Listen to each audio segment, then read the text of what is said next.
Man, this crew called Hoop Jargon. They've been getting at it, man. They the ones that's gonna grill you, man, because they majority are all Houston people. So that's shout out to Hoop Jargon. Man, I'm here with my man with Hoop Jargon, the best in the game, man. And you know I only let selected few in my circle. And this is a real dude right here. We gonna get down with the get down.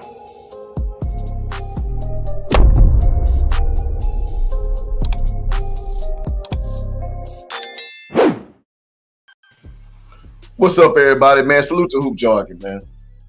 Everybody tuning in to this live video. We're going to talk about Lakers chemistry issues that I kind of see that's going on and my overall opinion about how we're going to fare for this current year coming up. And shout out to Other Birds as usual. Logan, appreciate you, my guy. Says, let's go. Another fire video like always. Keep grinding. Appreciate that. Appreciate that. And the reason why I want to go over this is because the Lakers are a very, very nuanced situation. And this happened to be my team. So when I talk about the Los Angeles Lakers, it's not from a standpoint of, you know,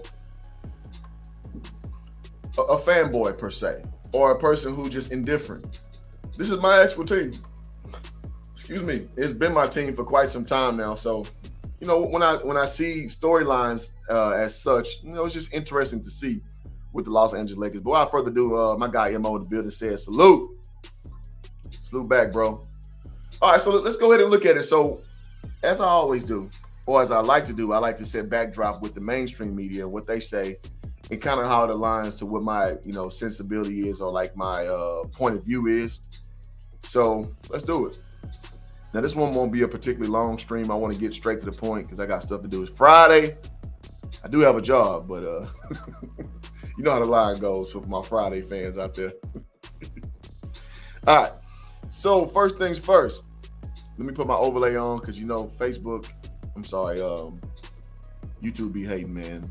On Fox Sports 1, they don't let me use their material. All right, so let's go ahead and do this. Let's get into it. Let's see what, so we're going to use first things first as a backdrop to see what Nick Wright and your boy Chris Broussard says about it, and then I will inject my commentary as they go. Let's get it. It's something that I think Nick will have. Okay.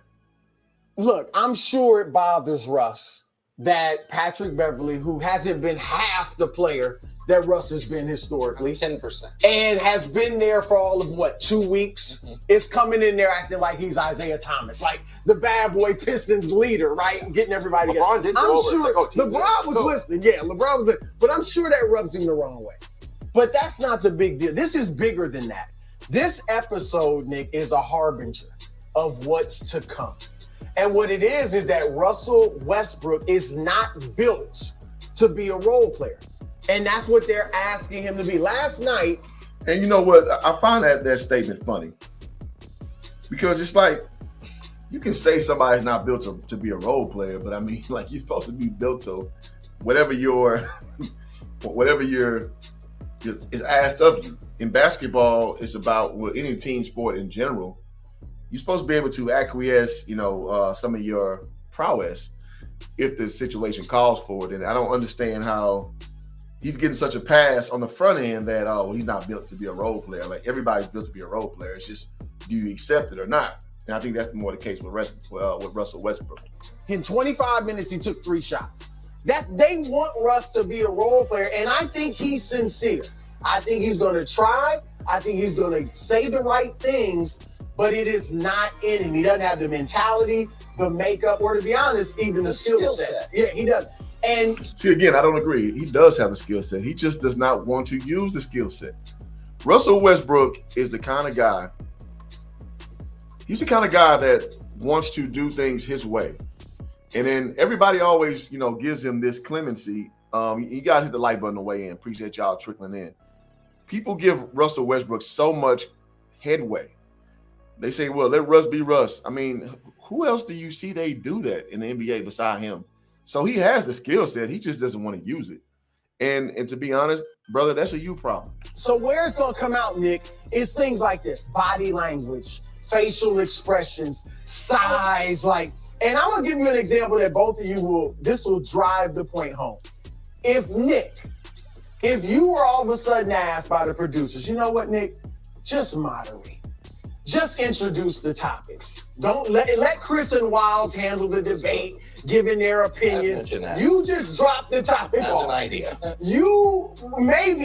I gotta say, first thing first, that they stepped their they definitely stepped up their backdrop for their show. It's a really nice, clean looking studio they have now. I got to give them their props. I don't even know if you tried, but maybe you tried. I wouldn't be able to help myself. Right. I wouldn't be able to do it. Even if you wanted to, you couldn't do it. And that's what Russell Westbrook, he can't. And I'll show you what I mean. Allen Iverson couldn't. No. And that's what very nice looking this backdrop. Is a harbinger very nice things looking that come in LA. Listen, so it's something on every level. On every level, it's something. And I like how Chris Broussard, he keeps driving that point home about the Allen Iverson thing.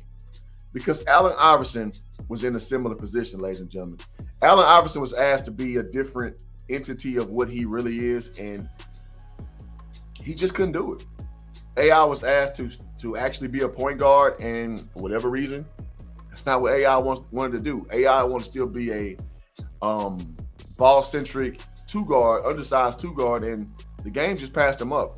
Now, a lot of brothers disagree with me on that take, but it is what it is. And Russell Westbrook is at this point now that he doesn't understand that, bro, the game is literally passing you by. And you got to humble yourself, man. It's a hard task to ask, somebody who's been that great for this long. But it's just rough. But let's keep going. First of all, Patrick Beverly, stop. What? That's being a good leader. Can I hold on a second here? Sometimes it is recognizing your surroundings and sometimes managing up and managing down. And I don't know who made Patrick Beverly a manager, but he made himself one. And if you... No, see, I have to inject. Now, in theory, Nick Wright is not wrong. That you as a leader, you as a manager, or what have you, you have to understand the dynamic of the situation. Meaning, sometimes you don't have to delegate and overmanage other people because they'll start to resent you. Very true. Problem is with this Lakers team, man, my Lakers team, is that LeBron James is a leader. I'm not going to take it away from that man, but his leadership style at this stage of his career is not working.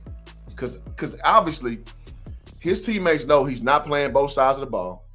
When he's going playing half-ass, it's not resonating the same. He's going out averaging 37 and 7. I know all y'all gonna tell me that same little company line, but his words are not gonna. It's just how the kids say that they're just not hitting the same.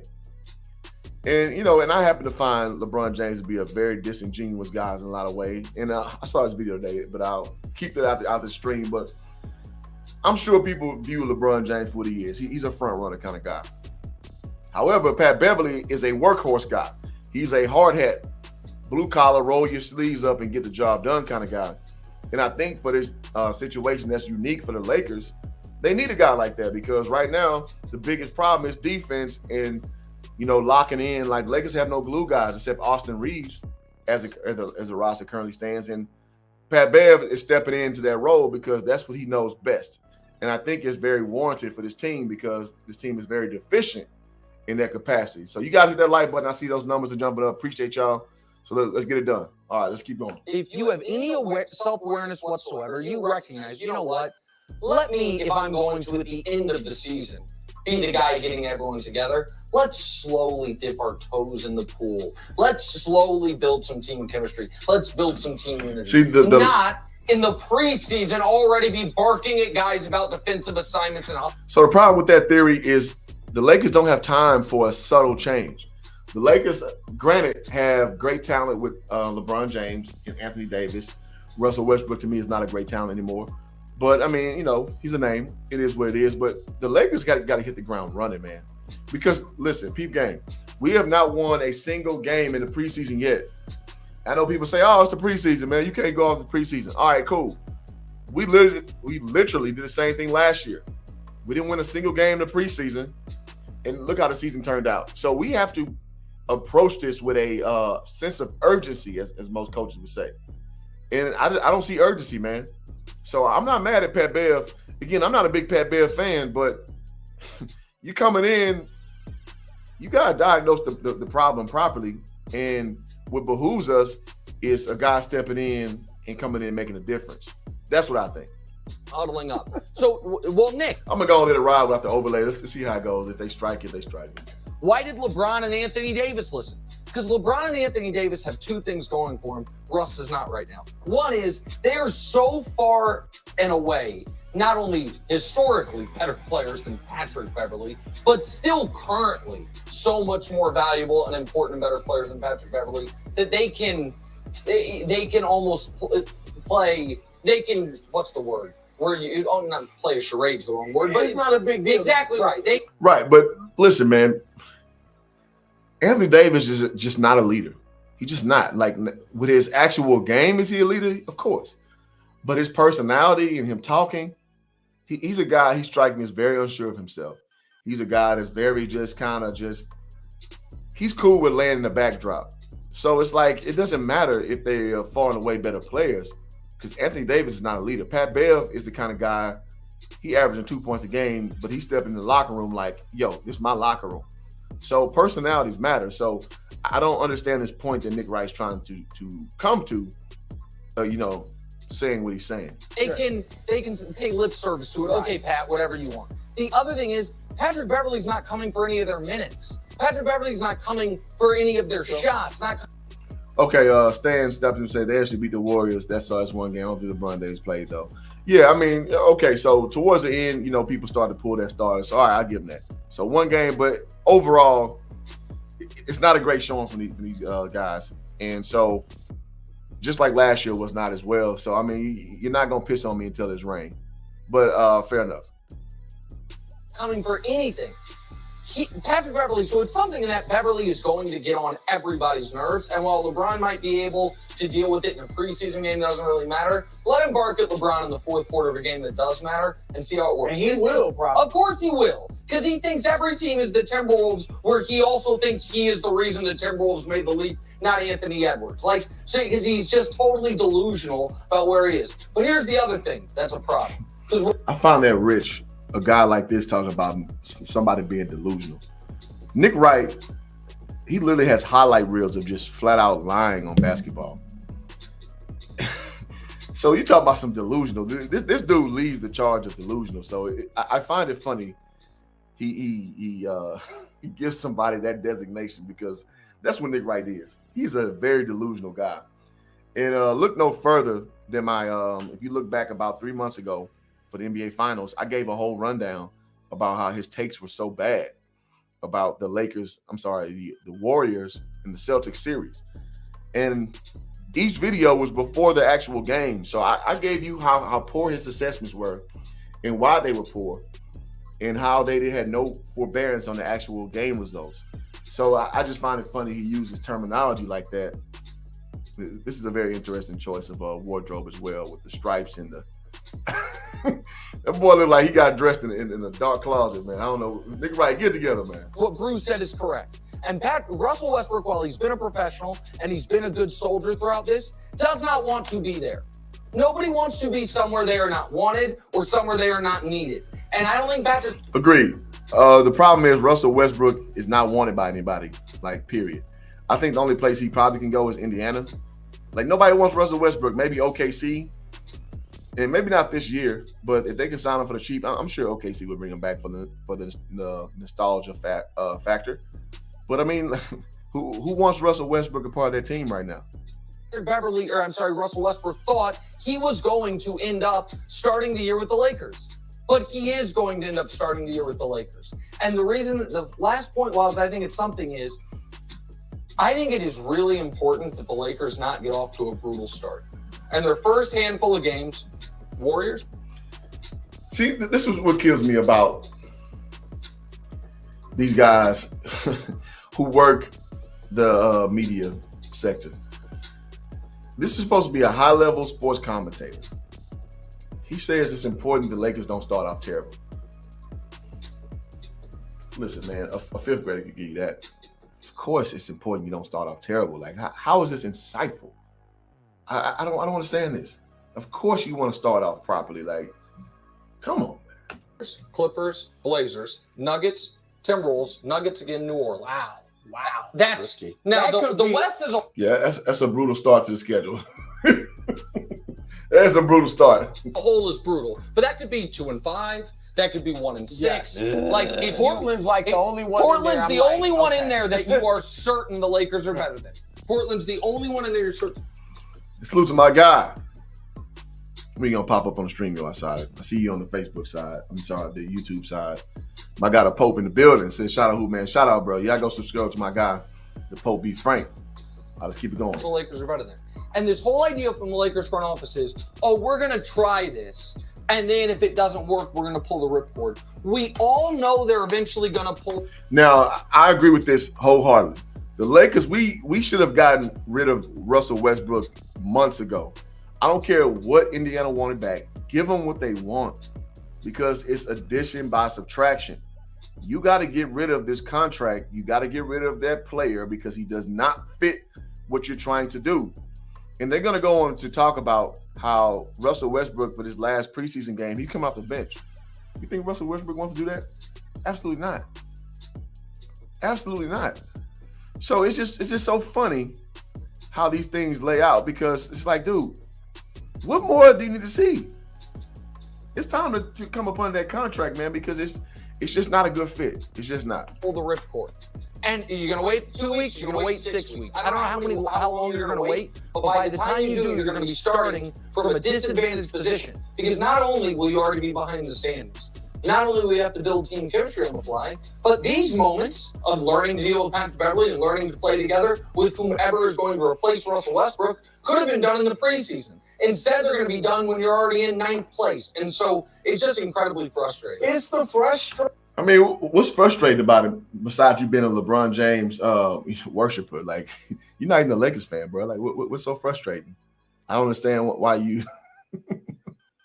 Well, I mean, I do understand the same token, but it's like, I mean, as a real Lakers fan myself, it's very frustrating. But because I'm a fan of the team, the Lakers is what I represent, and it's frustrating because it's like, dude, I make this analogy all the time. How many times you gotta watch the same movie to know how the movie's gonna end? You watch, one of the movies I love to watch is Players Club. It's never gonna change. Dollar Bill is gonna get kidnapped at one point, and then he gonna get caught up in that situation at the end. Diamond gonna beat up Ronnie. The movie gonna end the same way every time. So I don't watch the Players Club thinking a different outcome is gonna come. So when I watch Russell Westbrook, It's the same movie over and over. So the fact that, again, he's doubling down, showing, let's go back about the topic, about the chemistry issue. Obviously, Pat Beverly is a better leader. And he comes in just trying to make a quick little huddle, and you break away. It's because mentally you've checked out already. So why not get rid of that? Go says Pat Bev sadly has more impact than Russ, and he's a culture killer from exactly. And I'm not trying, again, man, you know, I always go the same route because it's just an easy take to make, in my opinion, about Russell Westbrook. But I'm not saying that man is not giving basketball his best. I'm not saying that man has not tried the hardest he can try, rather. But the way he plays is just not good enough. It's just not. So I'm tired of lying about it. I just want to be real about it. So as we continue going forward, y'all know what the goal is, man. We want 3 contributions per stream. So if it's in your heart, Cash App is scrolling on the bottom. Super Chat is always appreciated. You always get priority over here. We 12 deep. Hit the like button. That's for free. So let's keep it rocking like that. I see a few more comments. Let me address these. Stan Miles also says, the only way they get rid of Russ is by buying him out. I can't see that happening, so we got to ride this season out. Yeah, I agree with that. I just, I think that there were offers on the table, but we're trying to hold out. Listen, if they want 2 draft picks, give them 2 draft picks. Russell Westbrook. So if priority is to win right now with LeBron being in his elder years, we can't waste any years. So if that's the case, get rid of him by any cost. It was a horrible decision to be in the first place. And I said this on my channel when they got me in between game sports went live, and I told you it was a horrible acquisition. Russell Westbrook does not fit anything that we do. So, it is what it is. Dante says, send him home and pay him. Yeah, I mean, you guys speaking that same language. I think the Lakers are trying to milk whatever they can get out of him. But I think, to Nick Wright's point, that may be by virtue of down the road. But, I'm amongst the school of thought of like, why wait? Why wait? Frustration coming out. Look, he's saying the right thing. He wants to do the right thing. He can't. Yeah. He just can't. And it's going to come out in various ways. All right? The huddle, just silly stuff like this, sitting on the bench, not paying attention, size when Beverly takes a crazy shot and Russ is on the bench, like signifying. Which is the hilarity of that, because Russ takes crazy shots all the time, but he's that kind of guy. It's like, yeah, but when I do it, yeah, it's different for me though. And I'm not saying that Pat Beverly is some great shot selector, because he's not. Pat Bev, he's not a great offensive player from a shooting standpoint. But at the same time, Pat Bev's he's more of a team-oriented guy, and that's what the Lakers need, man. They don't need any more marquee pieces. And everybody, like, you believe they're playing him over me? Like that's what it's going to come out in ways like this. With some for just $67, you can make as many videos as you want, and you never have to pick up a camera. Consistency, though, he did. I like this comment about Ghost. He said, "Send Russ to Siberia." Honestly, never wanted to say this, but I'd rather Dudley over Russ. I mean, I would take, if we had to improve our janitorial staff, if we can trade the Phoenix Suns for their best janitor for ours and include Russell Westbrook, I'd take that trade. He just don't fit what we do. He don't fit what nobody does. So, I mean, I'm not picking on him. It is what it is. Justin Singleton says, my guy Broussard going crazy with the haircut. That boy Broussard is wannabe. I don't know what he called himself, being a pretty boy. He has a very interesting presentation with himself. So I gotta agree with that comment. So I see we are 15 deep, guys. Y'all hit that like button. Hit that subscribe. Hit that subscribe button if you're new. Let's keep this hoop jargon train rocking, man. I appreciate all you guys who come in. Really appreciate all of y'all. Put up a horrible three-pointer that went off the back rim of the back. Well, that's the other. Just from a pure basketball perspective. See, again, I don't agree with that. He's not built to be a role player. Everybody's built to be a role player. It's if you accept being one or not. Like, what does that even mean? What does that even mean? You built to be a role player? Like, anybody can be a role player. It's if you accept your fate or not. And that's called hubris when you think so high of yourself that you don't think you can be at a lower capacity. I think that's bullshit. It also doesn't make sense. The idea Patrick Beverley is a bad shooter. Okay, I understand you look at his numbers like, oh, he's not terrible. 100% of his shots in his career has been wide open. And last year was a bad. I know he's being facetious, but I mean, yeah, Pat Bev does get a lot of open looks because if I'm choosing the way to lose, I'm letting Pat Bev launch that thing from deep. He's not going to get a lot of closeout action from me. Three-point shooter despite that. We know Russ is a bad shooter. Anthony Davis is coming off understatement. You're shooting 18% from three. Now, luckily, now they say that he said his wrist was an issue. We'll see if he gets back to what he was a couple of years ago. But there's basketball reasons that this is going to be a problem. But the non-basketball reasons are just so obvious and glaring. And it is shout out to Pelinka for his freshly minted extension. But it is baffling to me that they have not. They are going to try to run this thing back. I agree with that. There's nothing to really gain from this. Like the continuity again. So let's talk about chemistry. You got Russell Westbrook, who clearly is detached, and you know what? And from to his credit, he doesn't feel appreciated. He doesn't feel wanted. It's really hard to invest yourself fully in when you aren't appreciated. And I don't care what vocation we're talking. I don't care what situation we're talking. It's just hard to conjure up care. So I'm not even mad at Russ for that. I'm mad at Russ because he stinks. He can't shoot. He can't play defense. Layups conversion is low. Bad hands. Low basketball IQ. That's why I'm mad at Russ. I'm not mad at him for feeling some type of way because, I mean, he's human. Like, it is what it is. All right, let's see. So Justin Singleton says, Ghost says, we'll take the Suns. Well, I will. I just will, ladies and gentlemen. Justin says it's time for Russ to find his lane. He isn't a marquee player anymore. Just take notes from Blake Griffin. Yeah, and so I made a video about Blake Griffin the other day about him taking that Dennis Rodman mentality, and that's where Blake Griffin has to be right now. He's not who he used to be. So he wants to take on being that scrappy guy. Yeah, that's you now. Every now and then step out, shoot the three. I thought that was brilliant as far as rebranding. Brilliant. Y'all hit that like button. 19 deep in the chat. Let's get it. Ghost also says, will D1, I would take D1 prime hoop jogging over Russ. I'm telling you, I would offer more by doing less. I will offer more to Westbrook by doing less. And not saying I could even sniff Russell Westbrook's jockstrap as far as talent, but I'd be more about being less. And Teresa says, Westbrook, hey, he don't like the moniker, but hey, listen, you're one of the worst three-point shooters in the NBA. That's just fact. You're one of the worst free throw shooters in the NBA. That's just fact. You can't get mad at somebody calling you Westbrook.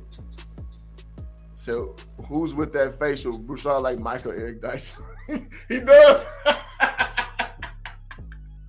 He does look like Michael Eric Dyson. He sure does. That's a good call out.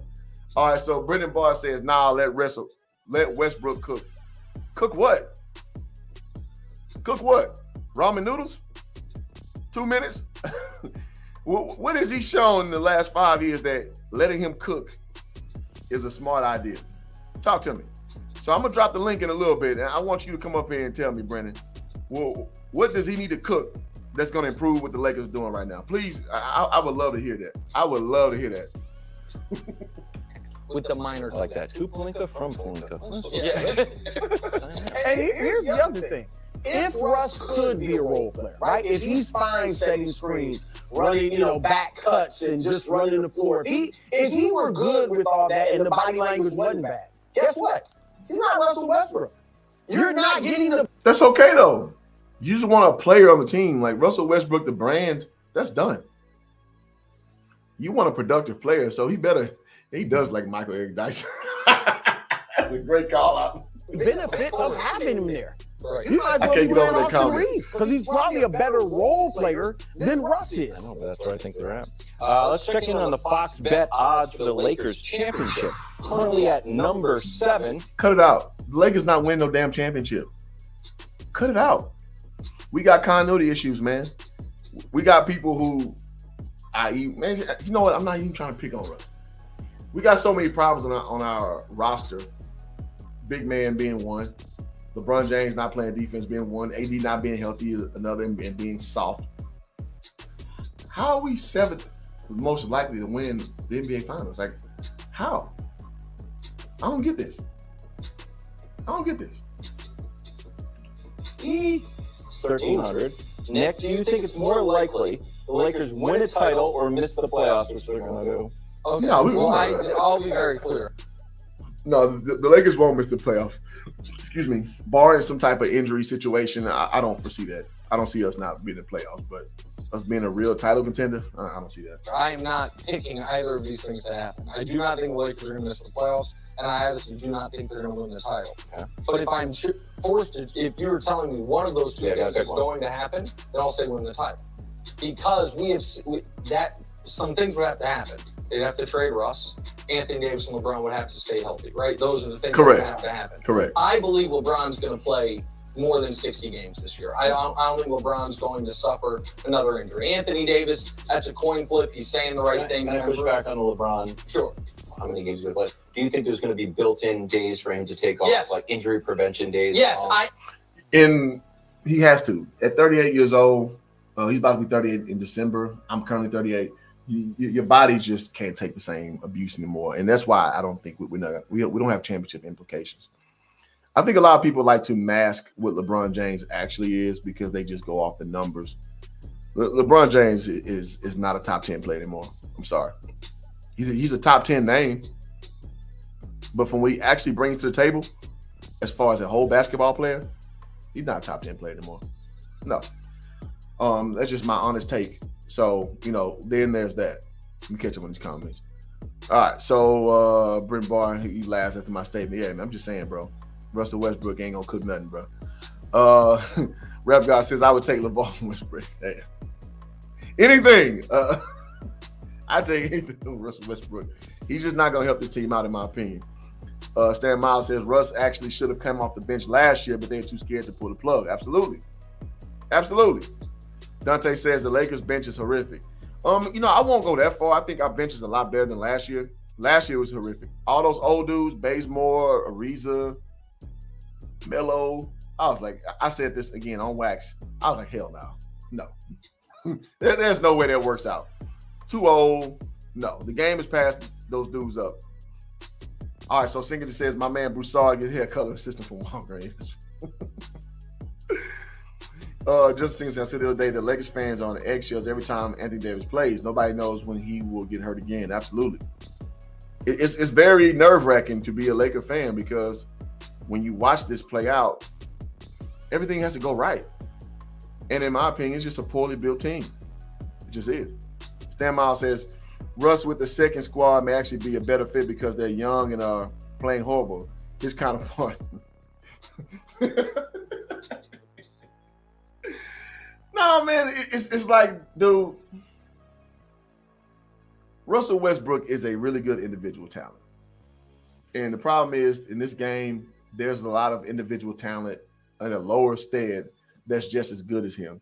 And not good as him in a standpoint of actual, stats, but just as good as him in a facet of they can run as fast as him, they can defend as good as him, they can get up the court as good as him. That's what I'm saying. And nobody's scared of him no more. Like Russell Westbrook, that whole thing is gone, bro.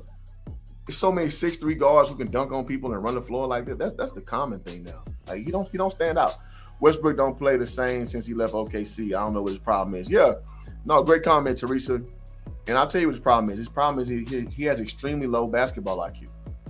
Because Russell Westbrook, and I can point out several situations where nuance was required of him to be better, and he thinks playing harder is a way to overcome things. And no, it's not, because you don't have a physically imposing body. Now, if you were 6'8" like LeBron and playing harder, yeah, maybe you can get away with that. But I mean, no, you're 6'3", that's common as hell now. No. Brendan Barr says cap. Cap on what? Expound on that for me, brother. All right. LeBron says LeBron ain't top 30 anymore. I wouldn't go that far down, but top 10, no. He plays zero defense, and I put this graphic up all the time. This is LeBron and Westbrook defense up into the last month of the season last year. Look at the defensive rank, 430 freaking 9. They're both tied at 439. They're not playing no damn defense. Both of them. Both, like Shannon Sharp say, B-O-F, both. They both not playing defense. So, yeah. And when you factor that in, all you playing is one side of basketball, which is, I mean, that's cool. But overall, no, you're not top 10 talent. You offer nothing to the defensive aspect. So I'm not going to hold Westbrook to that and not LeBron. Both of y'all in that same category. Anthony Street clothes, Davis needs to stay in uniform. That's hilarious. Brendan Ball also says, LeBron James is still completely a top 10 player. He's efficient. No, he's not. He's not efficient at all. No, sir. Look up his three-point shooting percentage. Shooting with that hitch in his shot. No, absolutely not. That is cap. When I drop that link, come on up here so I can destroy that opinion. No, sir. He is not efficient at this level. What he is he's a stat filler. He's going to give you points, rebound, and assists. Efficiency means that you're converting on your shots with the least amount of shots. That is a high percentage. That's what efficiency is. Not just putting up a lot of numbers. No, sir. Wayne Ellington. What about him, bro? I missed that on Rap God. AD is hurt because the Lakers don't have any perimeter defense pressure off him. No, I think he's hurt because his body just built. He built like Bambi, man. That's just what AD is, bro. Brendan Barr says, scoring 27 a game with 50% from the floor, easily top 10. You hit the nail on the head with the poorly constructed team statement. Well, yeah, I know that's true, but also he's not. He averaged like 30 points a game, so you're shortchanging him. The thing is, the way he scores, it takes away from team dynamic, and again, defense, zero defense, bruh. No defense. I ain't make this up. Hoop Jargon ain't sit here shitting on LeBron James. I'm telling you what I know. Zero defense.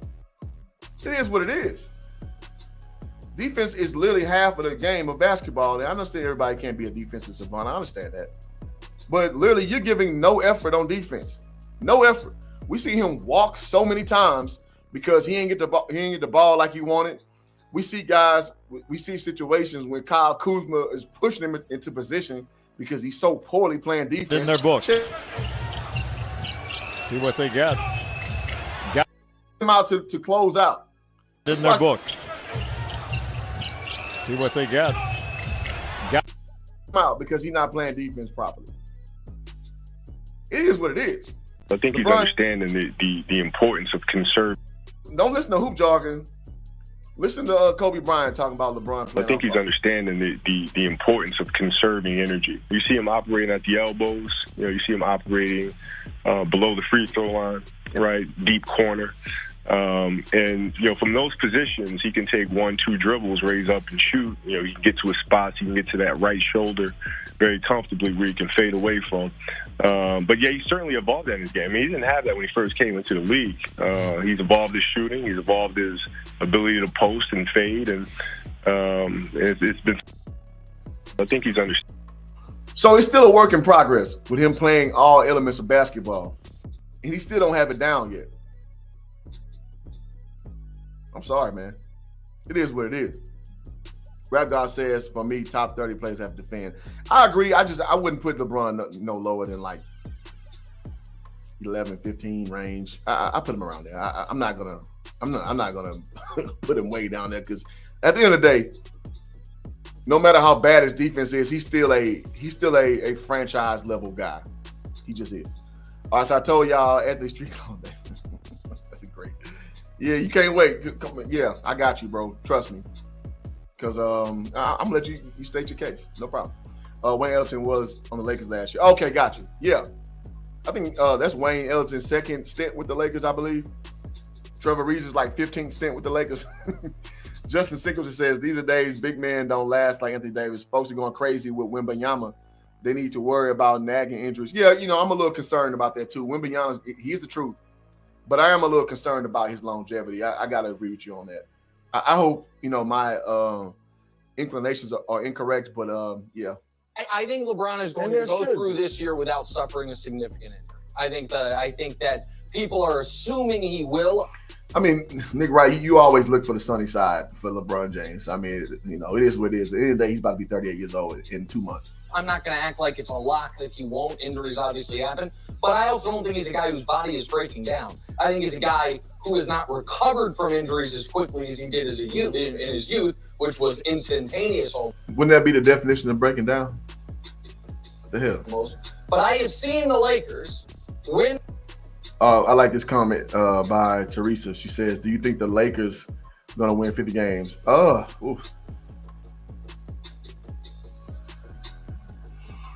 I think they can. I don't think so. I think they can, though. Now, if everything goes right, if every scenario plays perfectly, yes. That's because we got the star power to do that. Is it likely? I don't think so. Wayne Elton says, Wayne Elton. Go says Wayne's out the league. Yeah, man. I don't know what the hell we was doing last year. Zion's longevity is questionable. Yeah, I mean, he's had issues. Being a bigger guy, you know, that's gonna translate to foot issues. So yeah, it's always gonna play unfavorably to you. Shout out to my guy SKC in the building. Says, "What's up, HJ? Trying to get you all set for early next week, bro. Y'all, man, take your time, bro. Take your time. Yeah, SKC got this. SKC. Nick Wright got this mullet. I was gonna comment on that. Nick Wright don't know what he wants to be because he had the little fade. You know, Nick Wright has a black wife. It's like he goes through identity crisis. He don't know what he wants to be overall. So it's funny to see the many iterations of your boy Nick Wright. All right, so as we go back into the content again, our contribution goal is 3. So if you like what's going on over here, Hoop Jargon, man, you get the Cash App, you can hit the super chat. Everything is appreciated, and the information as follows. All right, let's keep it going. In the title with LeBron and Anthony Davis and role players. Well, I have proof of concept of it. And it wasn't I understand everyone says, oh, it was the bubble. Fine. But they had the best record in the West before the bubble. They ran through the playoffs. And the very next year, with the same team, mostly, they had the best record in the West before LeBron got hurt. So I know that can work. That could work 2 years ago. What he's saying is not incorrect. Before the bubble, the Lakers were rolling. And it's because LeBron James was deferring to Anthony Davis, and it was working perfectly. But as we all know, injuries are a part of the game. And LeBron has been fortunate, besides the last 3 years, of not really having any real injury burdens to his team. Well, no, that's not true. 2015 finals with Kyrie and Love getting hurt. So that's actually one championship I don't hold against him that he lost, because he lost his 2 guys, and he had Dellavedova as his next best player. So I give LeBron a lot of credit for that. I really do. But other than that, he's had relatively, you know what I'm saying, healthy ass team. So it's just I mean, most guys go through a lot of injuries, so I don't give him a lot of flack for that. My man, SKC says 1 down, 2 to go. Let's go, Stros. Jordan, baby. Air Jordan. Hey, man, the Astros are doing their thing. I mean, you know, SKC, you about to make me go find my Astros caps. Put that on. But you know what the contribution gets you over here. Let's get in our bag real quick. Shout out to Bernie Mac.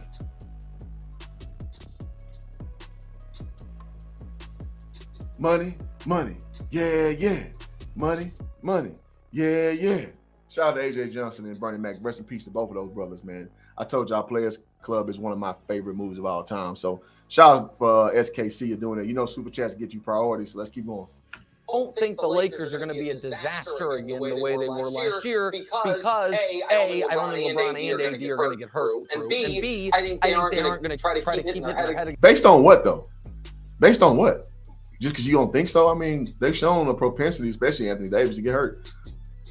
What are you talking about? Into the wall with Russ. So because of that, if I'm forced to choose between the two, I would say they win the title. They still have 2 of the 10 best players in the sport. I don't hate your answer. Untrue. Right, I'm like you. I'm not picking either. I think they make the playoffs, and I think they get beat in the playoffs, don't get to the finals. But I'm going to keep it thigh wild with you. I don't think Anthony Davis is a top 10 talent, but I think if we lined up 10, I don't think he's top 10 anymore. He's top 10 talent for sure. 6'10", can do everything. I don't think as it currently stands, I don't think he's top 10. So, you know, I think that's cap. But I'm going to go with more likely to miss the playoffs because I'm not. That's cap too. Like, I just don't see how the Lakers miss the playoffs. That's still too much talent with Kendrick Nunn, with Lonnie Walker the fourth, with Austin Reeves, who I think is going to be a big addition this year, with Patrick Beverly, with Dennis Schroeder. I think the Lakers got enough talent to still make the playoffs. Now, I think that's cap. Believing, I hate to say it, that they're going to stay healthy. I hope they do. Anthony Davis, after weeks of saying, I want to play all 82 games, missed the second preseason game with back. Yeah, but still, it was a back injury. Well, he was supposed to play. Hours before the game, Darvin Ham thinks he's playing, and he has lower back pain. All right, LeBron. I get it, man. I'm sick of AD in this. The boy get hurt more than a little bit, man. It's very frustrating. So I share that frustration. Nick, this is age. The age isn't showing in his production. In his performance, correct. It's showing in the injuries. 3 of his 4 seasons in LA, he's had a significant injury. The one he didn't, they had 3-4 months off. Same thing goes for Anthony Davis, but he had 3-4 months off, and he was able to play the whole year. So I think an injury is probably likely to one of their top 2 players. And then, Nick, they have no shooting. I know it's preseason, but they're shooting. Agreed. The shooting is putrid. It's putrid shooting going on with my Lakers, bro. It's like you just can't make things just come out of nowhere. The shooting's putrid. Rap God says your thoughts about the Redeem Team docket. So I haven't seen it yet, Rap God. So I'm gonna check it out, man, and I'll make a review on it. Appreciate that question. Nick looks like one of them cats that are trying to invest in crypto. Teresa says, I think they stop playing lazy. Retype that for me. Say Mr. Glass, hey, exactly. Say shout out to Hoop Jargon, shout out to MF and Messiah in the building. Between the Game Sports says, I'm here. Badass nap was crucial, hey, man. Naps are, we get up there in age, man. Naps are the pinnacle of our existence. So we got our goal. Well, we 1/3 of the way to the goal. Thank you for SKC being the first contributor. Let's keep it popping. 29% from 3. All right, that would have been dead last in the league last year. They were 22nd last year. So I don't think they can guard these younger athletic teams. So I don't think they agreed. These teams are young, athletic. Russell Westbrook's, his archetype is so common now. 6'3", super athletic. That's everybody now. So I just, again, he mentioned defending. Pat Bev and AD can't do it all themselves. Who else gonna strap in and play that damn defense? I don't see it on our roster, man. So I don't have a lot of hope for my Lakers, man. I think it's more likely they miss the Quickly, where do you think Russ goes if they make a move? Oh, I think the trade Bruce been talking about forever is Indiana. I think he's right. I just thought when it comes, you also were going to say miss the playoffs, right? Yeah, I think. I think right now they're. You think they're going to? I think they're going to miss. Yeah, I'm not saying fun. Yeah, I don't know about all that. LeBron played 56 games. I don't know about all that. I don't know about missing the playoffs. I think that's a little much right there. Shout out to my boy. Sir Tyson, the building says the way that Broussard says, LeBron James. LeBron. Exactly. That's like every time I see Chris Broussard, that's all I can think about. LeBron. But you know what they get you over here? My boy Dollar Bill. Money. Yeah. Money. Yeah. Appreciate you, Sir Tyson. Appreciate you, my boy. All right, let's keep it popping. Played 40. I'm just nervous about them, but I don't want to. I think there's 4. I think there's only 4 teams in the West that we can say definitively are better than them. The Clippers, the Warriors. That's bold. That's a bold move, Cotton. Let's see how that plays out. Y'all remember that shit from Waterboy? That's bold. So let's see what Nick Wright's gonna say. Warriors, the Mavs, and the Nuggets. So Warriors, Nuggets, Mavs. What else to say? Teams in the West that we can say definitively are better than them. The Clippers, the Warriors, the Mavs, and the Nuggets. Those 4. How about the Suns, sir? How about let me look at the Western Conference real quick. I think that's capped. Let's see. Western Conference.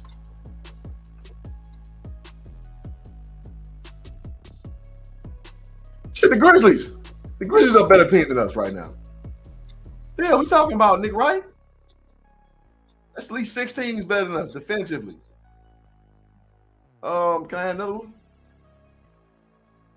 Now, maybe that may be the limit right there. 6. The Timberwolves are a better team than us. What the hell are we talking about?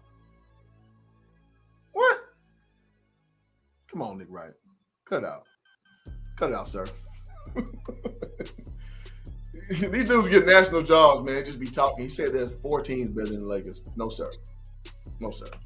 Then there's another 4 that really are in the same not group. definitive. To me, the Grizzlies not really. So you see how Wild's looking at him like, it's like, bro, like, what are you talking about? What in recent history shows you that to be not, quote unquote, not definitively better? It makes no sense. Grizzlies, Pelicans, T-Wolves, and Suns are. Now, the Pelicans, I would put them as not definitively, but they can potentially be better because they beat us out last year with no Zion. I think it was Zion. That makes them a way better entity. So that, okay, cool. I'll go there, but I just named you 2 other teams better. Are in the same group as the Lakers. The Suns, I know they won 65 games. I think they had a really rough offseason. How the hell this dude said the Suns not better than the Lakers? Like, what evidence shows you that the Suns are not? I want to see how it starts for these teams. The Grizzlies are a team. It wouldn't be shocking if the Grizzlies have a similar, not as dramatic, but step back like Atlanta did last year. Where it's like, wow, that's great, and then you take a slight step back. Like that wouldn't be. I'm not saying they're going to do what Atlanta did and miss the playoffs, but I'm not ready to pencil the Grizzlies. So you're out. I'm back in on Ja. I got one guy. I got Ja. Thanks for watching. Subscribe here to get more from the show. So that's my backdrop video. What's going on? And Nick Wright he's always playing this hypothetical game because Nick Wright is not a basketball player. Nick Wright uses storylines that he tries to mesh together to try to make logic out of the things, and he uses numbers pretty well, and that's why he has a job, in my opinion, ladies and gentlemen. But I've destroyed him many times on this channel. Like it's just Nick Wright's crazy. All right, so MF and Messiah says I got 50 prop bet that the street clubs misses at least 25. Man, y'all gonna stop holding my boy AD, man. Brendan Barr says Grizzlies for sure better. Absolutely. Rap God says Kings are better. I don't know about that one. I don't know if I can co-sign that one, Rap God. Between Game Sports says the Lakers' ability to finish off games in the second half is putrid. I believe they have the most losses in the past 2 years, been leading by double digits in the second half. That's poor leadership. Absolutely. Basically, we have no stamina to finish games off. And that's been the hallmark for our team. And also, we start slow, which is funny. It's a crazy little conundrum, man, what my Lakers do. Lakers got drama already. Yeah, man. So, again, with Pat Bev having a little huddle and then Russell Westbrook pulling away, you know, it's made the media rounds. And I just kind of want to talk about the whole team dynamic to kind of explain what's going on.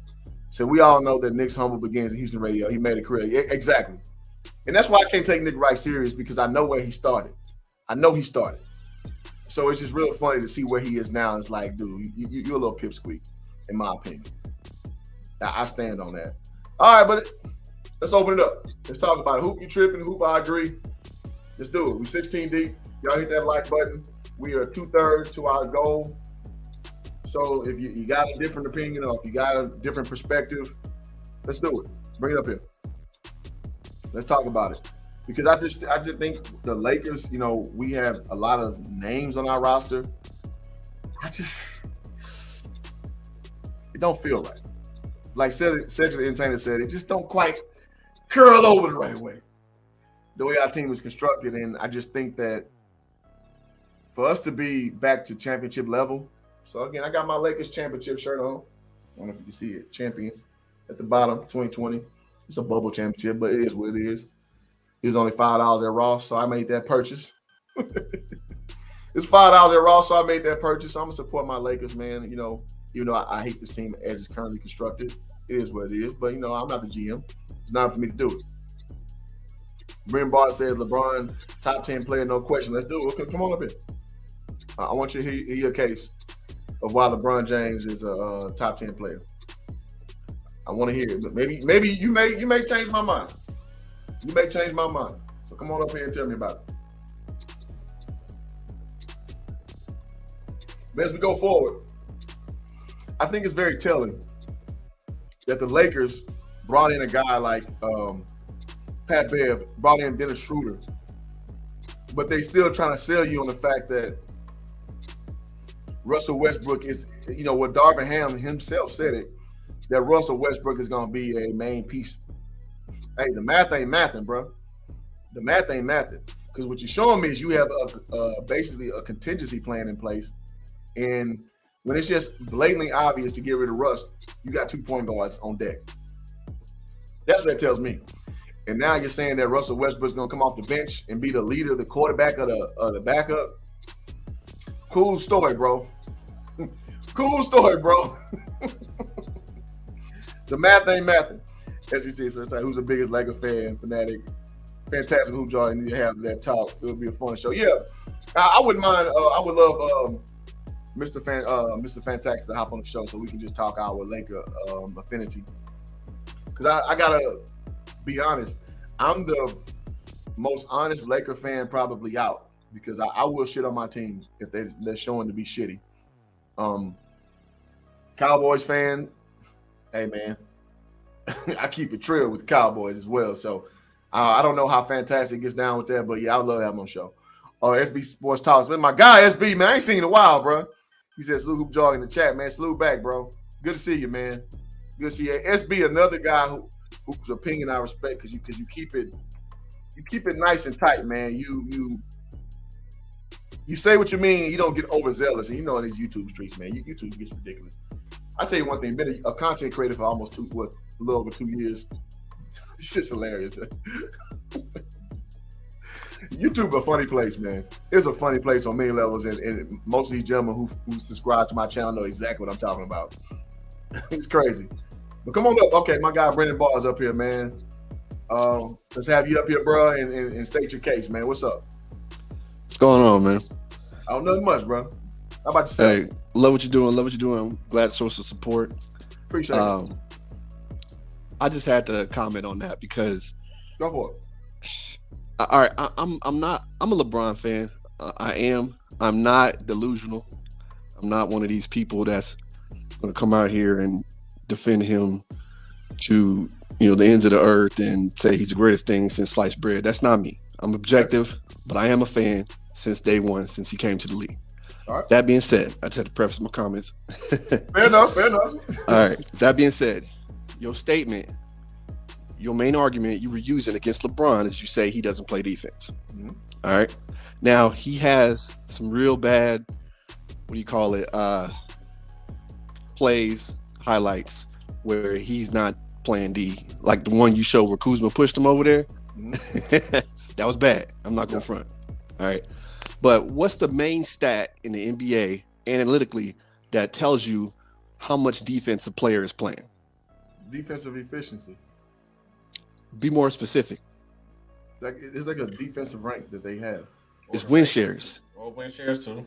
Win shares. Win shares is a way to metric as well. That's the main stat. That's the main one. You can go deeper with the efficiency, but the efficiency shows different aspects of a player's game that goes into that. But overall, it's win shares. Okay. LeBron is average. That part. He's average when it comes to win shares. He's not great anymore. He's average, but he's not bottom of the barrel by far. And the reason is because the man is old, man. He can't put forth the effort that he on defense like he could back in the day because he's just old and he's still playing 32, 33 minutes a game.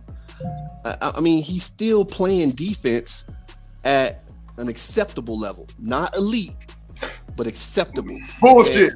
And I'll challenge you with this. And I want you to tell me the 10 players you think are better than him, and we'll compare their win shares. And I'll show you what I'm talking about from 2021, 2022 on. Okay, so I got a question though. So if you rank number one, so pretty much you putting everything on win shares. Joker was just his defense. Joker was number one in win shares on for sure. So is Joker the best? So by your logic, Joker is the best defender in the league. We know that's not true. No, because now the eye test does matter. It does matter, and also it's who you're defending as well. Is Joker out there defending guards? No, he's not. And the traditional big man, as it was in the 90s, as we grew up on watching, doesn't exist anymore. So Yeah, he's going to dominate these guys. Him and Embiid, they're going to dominate these guys, their size. But they're not dominating, back in the day, Hakeem. They're not dominating like Patrick Ewing, Shaquille O'Neal. They're not dominating those guys. But when you got to defend Christian Wood in the paint, yeah, you're going to dominate him. So eye test does matter. But I want you to name the top 10 players that you put top 10 on for LeBron over LeBron in the league right now based on, and we'll compare their defensive win shares to LeBron. Tell me your top 10.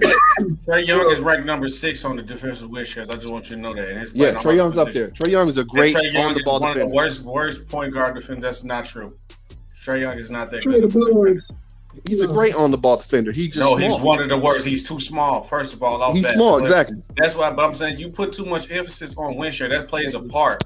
Thank you. Everything is just a part. That's like somebody saying true super percentage is showing that's how great of a shooter you are. That's not. No, true. it doesn't. That plays a part. That plays a part. This is the analytics era, bro. If you really want to talk analytics overall, I'm putting PER as the main stat, but we're just talking about defense right now. And from a defensive perspective, win shares is a great metric of how much D you're really playing on the court. How much are you affecting the game defensively on a per possession basis? Win shares is a great metric. Okay, what's Marcus Smart on that list? From what I'm looking at, let me see. Marcus Smart. Oh, where's your boy? Where is Marcus Smart? He ain't in the top 10, I can tell you that. This from last year. Not top 10, no. So what we talking about, man? I can't find him. What we talking Is he about? even on here? Did they forget him? Oh no, I definitely don't see him. He's not the top 10. I mean, once he ain't in the top 10, that says everything. Come on, what we talking about? So I'm talking about win shares, like defense. Like defensive. Yeah. I'm like, so the defensive player of the year is not even top 10 on that stat. Yeah, he's number 12. He's there. Okay. All right, but go back to my point. Who are the 10 players that you're putting over LeBron for your top 10? Right now? 10. Yes. 2021, 2022 season, because this season hasn't started yet, so we don't know how anybody's going to play. We're going based on last season. Who's the 10? At LeBron's age, he shouldn't be ranked as a top 10 player. He shouldn't be, but he is. He's not. Who's the 10? Because it's the same guy named Bradley Beal who averaged 30. Like how LeBron did and did not make the playoffs. The highest he was ranked was 11. All right, and I can contest that, but I want to know your 10. I want to know your 10. I mean, people that I could put ahead of LeBron right now. Yes, top 10. Joker. Okay. Giannis. Okay. Luka, Steph. Yep. KD. I can argue KD. I can argue down KD. Go ahead. Stop it. Who else? That's 5, right? That's 6. I got Kawhi Leonard. Why? 2020 ahead of 2022. Can't put Kawhi in. If Kawhi didn't play AD, how AD gonna be? How AD ahead of LeBron? AD is lower. LeBron trying to give him the team, and he has. He's trying, man. He's trying, but AD is not being that dude right now. He's not. He is failing right now. You can argue Tatum. You can argue him. You can argue Tatum. No. You can argue Tatum. He just led his team to the finals. What are you talking about? We can argue that. Jaylen Brown had a big part of that too, and he had defensive player of the year. Tatum's a better player. We all know that. Tatum's a better player. I can argue that. But go ahead. Is it Ja? Was Ja in that conversation? Putting Ja up there, okay. Ja up there. Yeah, you put Ja. Putting Ja? Okay, you putting Ja, LeBron? We're trying to get in the realm of the people in the conversation before we get to. Okay. We'll stop there because you named 9 players, 10 players. You named the 9.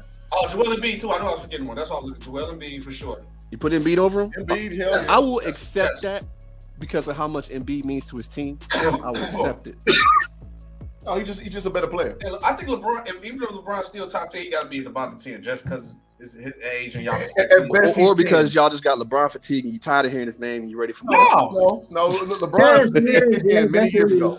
LeBron fatigue kicked in many years ago. If I just accept reality where it's at. This is what I tell people every time when they bring up this, because a lot of people get mad when you say LeBron. I said, if I told you blindly, right? Dang, bro, you just woke up out of a time machine and you just missed the season. I said, LeBron James averaged 30, and I tell you his stat category and everything. What would you tell me his team finished at from what you know of LeBron James? Because it's 2020. Answer the question. It depends. It depends. There's circumstances that come into this. Because if it's 2011, you're number one in the nation. You're number one team. If it's 2021, you can possibly not make the playoffs because everybody can shoot, everybody can score. He gonna hedge. So listen. Hold on, SB. We just consistently done this. I need to ask a question. He's hedged. Hold on, Chris. He's hedged his own, like, basically setting margins based on his own criteria. So no, I won't. I will not do that. You did because you used win shares as the end all be all, and we shred that up already. Using a metric. Frame it. Using a metric. What year we talking? It doesn't matter. He's asking. No, that's just that one question though. I'll use a year for the one question, not for last year. No. I will argue last year's stats only for this top 10 argument. I won't use any other era for that. For last year's, I will use only last year's stats. Okay. So what's one of the biggest metrics to determine what you're doing on the floor is being productive for your team in the NBA? What's the number one metric that determines how effective you are on the floor as a basketball player? PER, thank you. What's LeBron's ranking on PER? Not for me. I don't go off generic. Why? Why not for you? Why? That's not the end all be all. I can answer your question.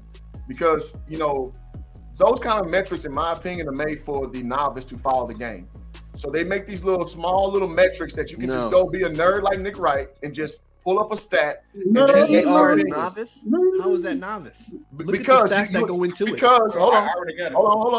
I'm asking you a question. Because you asked me, what do I go off of? Because a novice can just pull that up and just talk.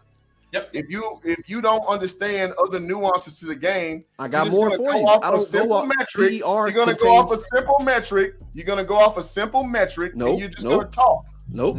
I start with PER. PER contains a lot of stats. It compiles a lot of year stats. was even top 10 on that metric. So come on, bro. One metric. Like I said, it's a great metric to determine what you're doing on a per play basis. But if you're Marcus Smart and you're defending the best player on the ball all the time, this is the NBA. You're going to get beat sometimes. That's why I say it's not the best, but overall it gives you a basis on what you're doing on the floor. Marcus Smart's a great defender.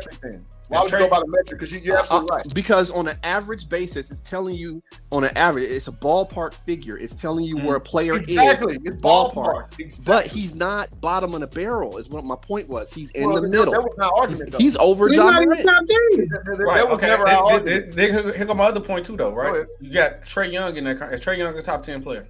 Hell no. Right, he's on the cusp, right? He's number 6 on this list, and this is what you're not understanding. Also, when it comes to the PER, PER is also combined with your usage rate because your PER can be higher. It has a better chance of being higher when the ball is in your hand majority of the time, and that's why majority of people on this list who's at the top tier are ball dominant players. Thank you, Joker, Giannis, Embiid. That's not true. LeBron James. Explain Rudy Gobert. Explain Rudy Gobert. Explain Montrezl Harrell for that regard. Explain Jared Allen. I just literally listen. I said usually the majority of the guys to get your PER higher, it comes with the usage rate having the ball in your hand. Okay. With your defensive, let me finish. With your defensive stats, that PR counts with that too, because how you play on the defensive side of the ball. So that's why you're wondering why Rudy Gobert, Karl Anthony Towns, Montrezl Harrell, Jimmy Butler are there. But then you see I want you to hold on to that argument right there. I want you to hold on to what you just said. I want to address what you said. I want you to. I'm gonna ask you a question. Wait. Let him finish the point, and I'll let you rock all the way through, so we can get. But I want him to elaborate on this point. That's why I'm saying. Well, but then you jump in and try to refute it because I want him to go from where he just was right there. Let me finish the last point. And I got you. I want you to finish the whole point. Then you look right under those guys. You see DeMar DeRozan, one guy who usage rate very high, had the ball in his hands. Then there, another defensive guy. You see the recurring factors of either they're a ball dominant or they are one of the best defenders on their team. They have a high impact of defense. Right there. Right. Mm-hmm. True. Very true. Okay. Now, what I want you to do is go back to what you said when you were talking about PER, speaking about how it was you were talking about how it's got to be a ball dominant player, whatnot, and or defender, basically what you were saying. Mm-hmm. If you are a not an efficient player, okay, if you are ball dominant and you're turning the ball over all the time. Mm-hmm. And you're shooting at a low percentage, but you got the ball in your hand all the time. Is your PER going to be high? No, it's not. Mm-hmm. Unless you're playing a whole lot of defense. Mm-hmm. Unless you're like look at the top 3: Jokic, Giannis, Joel Embiid. They're big men that are not ball dominant. You could argue probably Jokic and Giannis. They do get the ball a lot. But they're also defenders, great defenders. And that's why they're up on the list as high as they are. But what about the guards, though? You can't have a high PER and not affect the game at a very high rate, at a very efficient rate, meaning you're not turning ball over, you're shooting a high percentage. You just won't. Look at the great players you mentioned earlier. Look at where Jason Tatum is. Look at where Ja Morant is. Like, look at where you can go even further down. Look where Jimmy Butler is. Jimmy Butler is a great player. He's not in the top 5 PER. He's a great defender, and he's a very efficient player, but not efficient enough. Look at Donovan Mitchell. Look at these people. Look at Devin Booker. Look at Steph Curry. I mean, these things matter. And LeBron, what he's done over all these years, what has made him so significant and such a great player is over all this time, he stays efficient. His field goal percentage doesn't drop below 50. The one year it did was years ago, 15, 16 years ago. Kobe Bean Bryant, RIP, one of my favorite players of all time, on his greatest years, wasn't touching LeBron, percentage-wise. And if you're scoring 30 a game and you're shooting 50% clip or higher as a wingman, guard, that's excellent. The only player in history who is doing that consistently is regarded as the best player of all time, and that's Michael Jordan. And he was doing that on a regular basis, and his PER was off the chain, and that's why he's the GOAT. But LeBron is still doing this at 37, and there aren't other players besides KD. KD's the only other one that's doing this, and I would argue LeBron's doing it better. So my point that I want to circle back because I don't want to get off track. The point I'm trying to make is, if you're going to knock LeBron off the top 10, okay, if you're going to knock LeBron, you got to take a player that's scoring just as much or more than he is at a higher percentage, okay, with a much better defensive rating than he has at the same time. And I'm talking much better because the players you were naming, Kevin Durant, Ja Morant, do not have that. They don't. So you gotta give me something else that he's doing wrong that is you're gonna take him out because I don't see it. Well, listen, man. The problem is you're trying to set the margins how you want to set them, and that's fine. You can do that. We don't agree with your metric of evaluation because, and we poke holes in those the parameters you set. So that's your right. You can do what the hell you want to do. You can walk on your hands if you want. Right? I was gonna let bro get in too because I know we was going at it. Yeah, it's a lot more nuance involved with how I put my list together for sure. But if you want to say it that way, no problem. That's your prerogative. So that's what I'm just saying. I mean, again, with me saying my 10 list is not based on those parameters of how you're framing it. And I can rock with that. What I will tell you is, like, I'm always down to debate the LeBron versus the GOAT world, whatever. I'm always down to do stuff like that. But I will always tell people where you should be arguing LeBron's deficiencies, right? You guys poke at the wrong stuff. You should be looking at his availability lately. Like he's not on the floor as much as he used to be back in the day. That's where I thought your argument was going originally, but then you went towards the defense. He's old. He's old. Yeah, he's an old man. No, you can't help that. I never hold that against a player. You can't help your body. I mean, this might be year 20. Yeah, the man's old. But that's why I'm telling you that he should be in the conversation because this is real. LeBron James should be in that conversation also too. He's at the end of his career. Everything should be icing on the cake for him because then when you put him in that top 10, top 5 conversation, when I start criticizing why they're losing, you can't tell me, LeBron James, because that's what a lot of people do. We don't expect him to see, So, no, you can't have it both ways. If he's going to be in this conversation, he got to get the criticism. I'm cool with that, so too. You said they lose because of LeBron, though? Or they lose because of LeBron? Or is it that team just not good? They're not losing because of LeBron. LeBron's not doing anything majorly different than they were doing. That team is just not good. He can't carry no more. LeBron got to actually be a system guy. But was he ever? Tell me this: was he ever carrying more than he did last year? Did he? How many times did he carry more than that? He didn't carry shit last year. He didn't carry. He was just there. No, I'm saying from a percentage scoring standpoint. Johnson started at one point. Stanley Johnson was on a 10-day contract. He did. Yeah, but We're talking about a dude that was on a 10-day contract. All of a sudden, he's starting on the team. Yeah, that's facts. I'm like, Thanks, Johnson. Who? It ain't nothing much he can do. Yeah, he's done. He's doing everything he can. No, but if he was a top 10 player, you would have your team in that conversation. The Lakers wasn't even close. I mean, okay, name a top 10 player that's on a team worse than the Lakers. That like overall, their team is bad. The Lakers had like a top 5 to win the championship last year. Because on paper they should, but they can't. I got a team. Okay, like you said, they can't stay healthy. Hold on. They can't shoot. But you can't have it both ways. You can't after it messes up, then you can't say, "Oh, no, that team was garbage." You can't have it all ways. No. We're not gonna do that. We're not gonna do that. We're not gonna do that. You know why we're not gonna do that? You know why y'all want it always, bro, and that's not how people do. I'm gonna give you one player where that completely disrupts your argument, completely destroys it. Ja Morant. Ja Morant was excellent last year. His team didn't even need him. They didn't even need him. First of all, okay, look, that's what I hate when people do this, because I've been hearing this too much. I've been letting the argument go.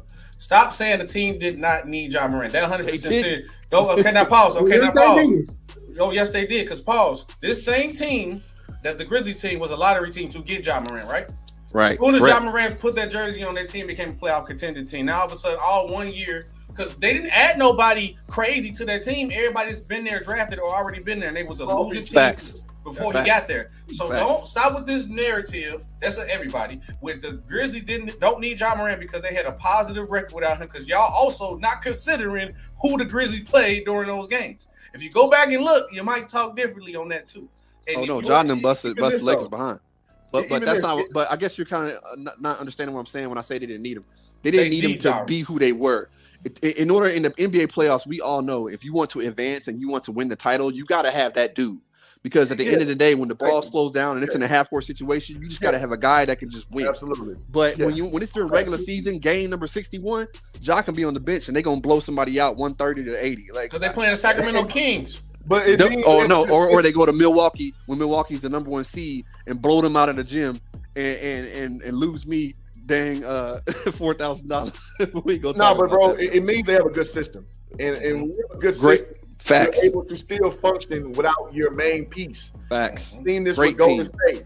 Great coaching. They still function at a high level.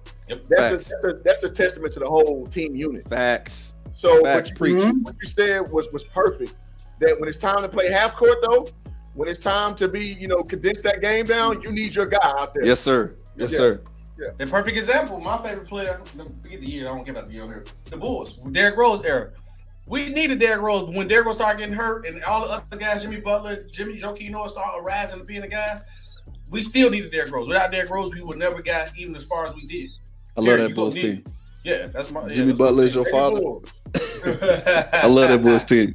I like y'all, but I knew y'all were gonna win shit, man. Man. Y'all ain't having enough. Hey, who shut down Derrick Rose in that series though? Right, all right, man. Look, all right. I'm gonna go and holler at y'all, man. I'm getting back. LeBron James. His last good year playing defense to LeBron James. Oh, here we go. It's been a bad defense since 2014. I object to that. I object. That one. Go ahead, Chris. All through Miami, he played good defense. No, he didn't. 2015, he ain't play no damn defense. No, he did. 2013, 2017, that's when he stopped. Y'all quote these chase down blocks and shit. That's partial. That's Tommy defense. No. He was run off for the first player. 2013. Hey, Hoop, I gotta make this run. If y'all still on, I'm gonna join back when I'm done. All right, SB, appreciate you, bro. Appreciate you, my man. Go ahead, Chris. I'm gonna let you rock, man. You ain't talking a lot. Go ahead. No, I mean he was run off for the first player of the year 2013. So that take off what you just said. I said since 2015 he ain't played no defense. Ever since 2015. Okay. Ever since he's been required to have the ball. I remember that. Since 2015, his defense has been diminishing, and it's obvious. Yeah, especially those last Cavs years. He been a little bit off. Because he focused more on one side of the ball. I mean, it is what it is. Like he chose a path, and that's the path he chose, and it just is what it is. I'm not gonna say and lie like he's still playing good defense because that's reputation defense. He picking spots more on defense. Yes, yeah, exactly. So if he picking spots. Yeah, so if you tell me he spent a lot, he exasperates his time on the offensive end. Okay, I'll give that. So obviously that takes away from the defensive end. So I'm gonna call out for that what it is. Now, if you win it all, shit, it worked. No problem. but I'm not gonna give you the benefit of all doubts just because, excuse me, overall you're relegated as a great player. Because I don't go off other people's opinions. I go off what I see. That's how I do. Me personally. So, you know, I take a hit. Kobe Bryant, my favorite player of all time. If I had it my way, Kobe Bryant would be the best player to ever lace him up. He's not. I got Kobe around 11. And I had people who not even Kobe fans say, "Oh, that's too low." I'm like, well, no, I hold Kobe to the same standard I hold everybody else to. I love Kobe, but and if, you know, I know most of y'all got to know me on the internet, so you don't know me like that. But Kobe has always been my guy. But you're not top 10. Sorry, you're not. Too much failure, too much quitting, too much inefficiency. You're not. Inefficiency majorly. Yeah. He's never 11 efficient. at best. I got Kobe at 11. I got LeBron at 6, 5 or 6. So, I mean, like, and I don't like LeBron at all. Like, I'm not a fan of what he does, but I'm not going to disrespect his impact on the game. So, I got him at 2. Ways, bro. I really do. I got him at 3. I got him at 2. I got Jordan 1, Kareem 2. Ain't nowhere in hell he over damn Kareem Abdul-Jabbar. Kareem 2 for sure. Kareem is definitely 2. It ain't. I'll let Kareem. Kareem is 2. That was it. Arguably 1. Arguably 1, yes. But you got. I mean, you won 6 MVPs. You won arguably, yeah. What you say now? You won 6 MVPs. He won 6 MVPs, so we got him arguably. Arguably 1. I mean, if you want to talk about a player controlling the game on the offensive end, defensive end at a high level for years on years, I mean, Kareem is leaps and bounds ahead of almost. You can even argue Jordan. I mean, you could argue. Control the offense. Put the hand on it. Who? Catch the ball, skyhook. Yeah. Same damn play every night. Yeah. They couldn't stop He won with the Bucks, for crying out loud, before Giannis made it a thing again. He won with the freaking Bucks. Like, in the 2 years before they were lottery, they were so bad. Yeah, he did have Oscar though, but I mean, but they was in lottery with Oscar though. That's true. Kareem came and changed life for them bad boys, man. So I mean, listen, man, I respect what you do. I don't prefer his style of play per se. You know, Kareem don't knock my socks off of his style of play, but I respect the hell out of Louis Ferdinand Alcindor. People that like Tim Duncan style play put you to sleep. Yeah. So I got Tim Duncan above Kobe. It was the same thing every night. I got Tim Duncan above Kobe. I do too. So I mean, I'm not biased, bro. Like Kobe again. If I had it my way, Kobe be the best player to ever live. Because I love Kobe Bryant. I do. He's still my screensaver to this day. He passed 2 years ago. R.I.P. I ain't changed my screensaver in 2 years. Kobe Bean Bryant is my favorite player of all time. But I ain't gonna sit here and lie on this career either. So when I just want to set backdrop, because when I critique these guys, I critique my own favorite player the same way. I do. Israel? I do. Long as well. Yeah, I got Magic over LeBron as well. I think Bird and LeBron are interchangeable. I'm not mad either way. Magic over him. I got Bill Russell over LeBron. Wilt is arguable. I'm not a Wilt guy, so I'm not mad at somebody over Wilt. Bill Russell and Magic, though, I don't know about those. Oh yeah, absolutely. I'm gonna put the Magic on that. You a Laker fan? That's what I'm gonna put that on. I'm not biased. I just told you, because I would put Kobe. If I was biased, I would put Kobe way up there. There's people who put Kobe at 2. Hey, Magic played with Kareem for his whole career, so I don't know. I don't know about that. Bro, Magic could have played with anybody. They would have been good. Come on, man. What you saying? I don't know. Magic didn't translate with anybody. He shared the ball, if bro. you can run and shoot, Magic would be fine with you. Magic gonna find you in the crowd. You want to catch the ball and shoot. Magic gonna find what seat you in and put that bad boy to you with a no look pass. Mm-hmm. Hey, best fast break guard passer of all time. Absolutely. Magic Johnson. Absolutely. So it's not close. Absolutely. And my thing with Magic is he actually won. And so my biggest critique on LeBron is, again, I respect greatness. It's just too much failure for me. Too much failure. Yeah, but with LeBron, that's what's going to come with when you start basically trying to do it yourself as a player, because the league isn't built for you to put it together as a player. It's built for people to draft the correct players, for the teams to make the moves to acquire the talent needed to sustain to be able to win at that level. LeBron wasn't fortunate enough to be drafted into a franchise that was going to allow him to build like that. They just weren't willing to do the things that it takes to be on that level, and he had to go do it himself. And he never went to a situation where it was somewhere where he could have just stayed and just over long term just been great. It was always, in order to keep it going, he had to make it. He had to force the issue, and that's why there's failures. And honestly, if it wasn't for Golden State, who knows what we would be saying about LeBron right now? That Golden State, ever since they got good, it just completely just wrecked the league. Not just LeBron, it's everybody.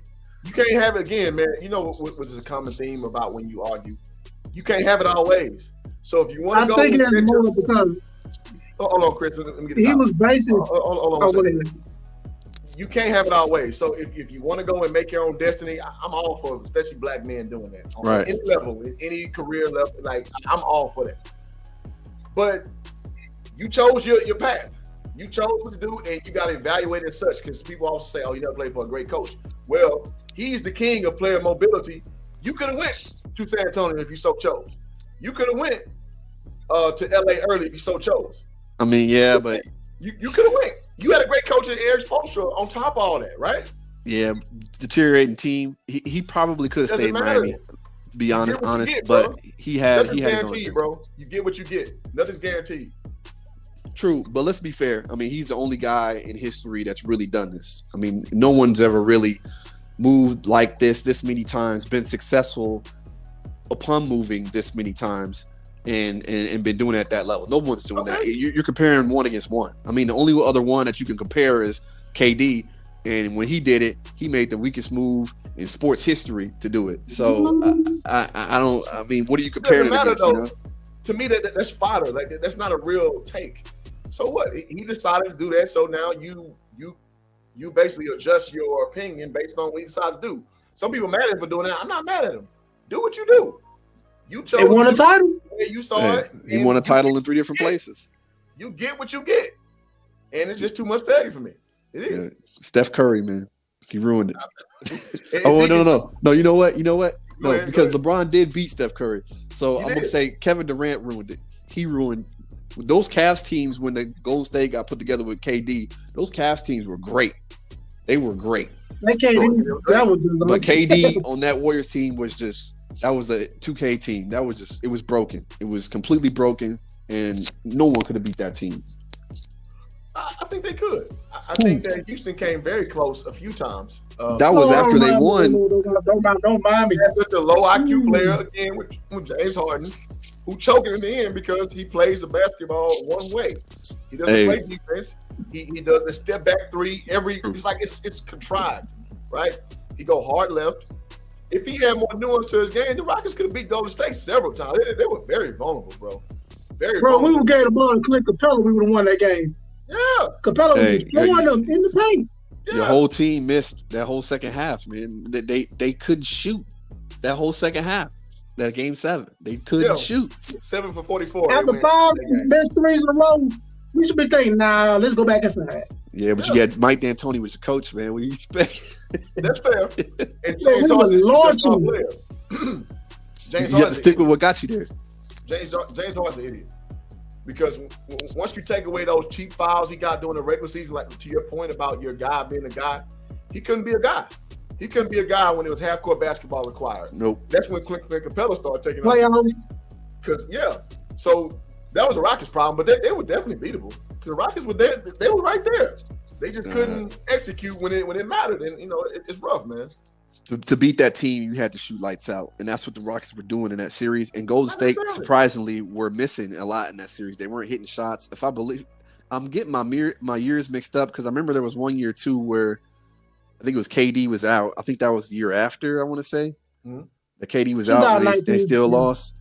I keep mixing up those 2 years, but I know that the Golden State, they were not shooting very well during that series. But James Harden did go off. I believe that game 5 or 6, I want to say, Harden had a great game in Golden State that made me think that they were going to close him out, and he just didn't show up in that game 7. But I mean, James Harden do best. It wasn't just on him though. That whole team did not shoot in that game. It wasn't just Harden. Yeah, they were 7 for 44. I believe the game you're speaking about. And that's the thing. You got to have nuance to y'all's playing style. And that's the problem I have with James Harden, because just as hard as I'm on Westbrook, I'm hard on James Harden. I hate when people compare him to LeBron James, to a Kobe, to a Wade. That dude plays stupid. He plays stupid as hell. But if he wasn't playing my whole overarching point is, if you been playing so damn stupid, they could have beat Golden State. They were right there. Several times. Put the ball in the hoop. Especially when Iggy got hurt. They were right there. Yeah, now I remember. Yep, you're right. So it's not out shooting him, it's playing smart. And the Rockets were not playing smart. And they got what they got, losing every year. You know what I'm saying? Then they would have thought they won the title. Yeah. They would thought they won the title by beating that Warriors team. They would have got their butts kicked by LeBron. I'm just saying. Yeah. And Daryl Morey was so obsessed with the Warriors too, trying to mimic what they do. Like, you can't do what they do. The Warriors actually run an offense. You beat them playing smart. That's how you beat the Golden State Warriors. And then, I know KD went down, so they beat him with Kawhi that year. So I know it's kind of a little bit of an asterisk on that. But I mean, that's basketball. Injuries is part of the game. So, that's why I kind of just saying, I'm not giving the Cavs a pass because they lost the Warriors, because they were beatable. You just had to be on point. And in my opinion, the Cavaliers led by LeBron were too LeBron-centric. They didn't run no that play. Year. Remember, that's when Kyrie was cooking. Kyrie was cooking. J.R. Smith was hitting his shots. Korver was hitting his shots. They had 3-point shooting everywhere on that team. The problem is that Golden State just shot better than they did, and they shot great. No. The problem with that team was that they didn't run shit. So when LeBron came off that court, they had nothing to offer. What Golden State does very well is when the guys are off the court, Kevon Looney starts scoring. Guys like your boy Barbosa starts scoring. I don't know, man. Livingston starts scoring. Those teams, those are great players. Livingston is a great player. They run offense. The Cavaliers never ran offense. They ran, excuse me, the LeBron offense, which is you just stay in the corner and let me get open. I'm gonna give it to you when I feel like giving it to you. Which is what about Kyrie? It works. What about Kyrie though? He was cooking. Kyrie was cooking too, but again, besides those two dudes handling the ball, there was no motion with that offense. And that's why when Crowder came in, he was like, "Oh, what the hell is this? This some bullshit." That's when Rodney Hood came out. What the fuck is this? This some bullshit. So it's what you're saying ain't wrong, but it ain't completely right, because nobody ever really goes into that little minutia of when you run an actual offense. That's when your guys like your LeBron's not on the floor. That's when you still get production at a high level. And the Cavaliers never implement that, because your argument is sound from a basic standpoint, but you just can't use the Warriors as an example because of what Steph does to a team defensively. I mean, he's like, it's like Tyreek Hill when he was on Chiefs. It's like you got to pay so much attention to that guy. All 5 defenders have to help defend that guy, and it opens up so much more. They don't miss a beat when Steph on the bench. That's the difference. When LeBron comes in, what about that Boston series? I don't know about that one. Now, remember, this is back when you had KD on that team too, and they were not. It was you couldn't leave Steph. If you left Steph, KD was getting 1-on-1, and he was cooking whoever was guarding him, and it just wasn't fair, man. It was not fair because of the attention it takes to defend Steph. It just was not fair to put KD on that squad. Here's why I don't agree with that. Because these dudes run pin down, they run flare cuts, they run curl cuts, they do backdoor cuts. They get easy buckets the entire game. Facts. Why is that though? Why is that? Because they run an actual offense. No, they do run an offense. You're correct. Like I said, your basic point is correct, but you're not addressing the point why they're able to do those simple things. You think all the teams in the NBA don't know how to run a flare cut? Don't know how to run a pin down? I think they don't know how to do that? I think they don't want to. No, they do. They do. It's just Steph Curry commands that much attention. It requires your whole team to defend him. And it opens up everything. The Spurs did it too. Running that same similar offense, especially when they sped it up, when they lost to the Heat that one year. In the second year when they beat the brakes off of them, they shot lights out. But it wasn't just shooting. They ran a fluid offense forever. Popovich sped that team up after that first iteration, and he just ran a faster offense. And then when they lost, let's be real though, Danny Green didn't miss. He didn't miss. Danny Green didn't miss. You keep on that focusing team. Ginobili wasn't missing. What was the other dude? Focusing on very micro shit when it's a macro reason. No, I think you're trying to make the point too big. What I'm saying is it's always simple. That's basketball. These are professionals. Like they do this, they can all hoop. Like everybody can hoop. But man, when you are not missing, when you don't miss, what are you supposed to do? LeBron averaged 30 in that series. It didn't matter.